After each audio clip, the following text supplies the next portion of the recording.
कुफर इसीलिए बढ़ता है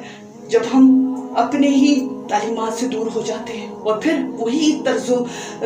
ज़िंदगी, वही रवायात, वही ज़िंदगी के रहन सहन वैसे कर लेते हैं जैसे काफिर करते हैं। तो यूं ही हमारा शुमार भी उन्हीं काफिरों के साथ होना शुरू हो जाता है। बज़ाहिर नाम के मुसलमान रह जाते हैं, वरना हमारे सारे तौर तरीके फिर काफिरों वाले होते हैं। तो फिर अल्लाह का अज़ाब उतरता है, अल्लाह का गज़ब उतरता है, अल्लाह की पकड़ उतरती है। तो क्यों नहीं उतरेगी जब हम अपने रब की बताई हुई तालीमात को तोड़ देंगे, उसकी हदों को तोड़ देंगे, नाफरमानियाँ करते जाएंगे, अल्लाह को नाराज़ पे नाराज़ करते जाएंगे, तो फिर अल्लाह का गज़ब भी किसी ना किसी सूरत से में तो उतरेगा ही ना, ताकि हमें एहसास हो सके कि हम कहाँ पर गलत थे, कहाँ पर हमने ठीक होना था, किस तरीके से अपने आप को ठीक करना था, कैसे अपनी सोच को बदलना था, कैसे अपने किरदार को बदलना था, कैसे अपनी ज़िंदगी को जो है वो अच्छा बनाकर अपने माशरे के लिए बेहतरीन जो है वो शहरी साबित होना था, अपने मुल्क के लिए बेहतरीन जो है वो एक मुल्क के लिए अपने मुल्क के लिए एक अच्छा जो है वो एक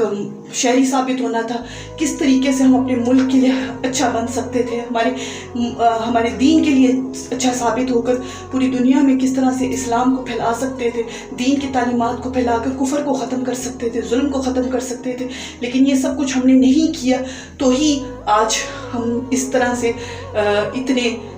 पस्तियों में गिरते जा रहे हैं। और पूरी दुनिया में जो है वो इस वक्त यही है कि मुसलमान जो है वो अपने रब की तालीमात को जब छोड़ दे तो यूं ही पूरी दुनिया में ज़लील और रुस्वा होते हैं।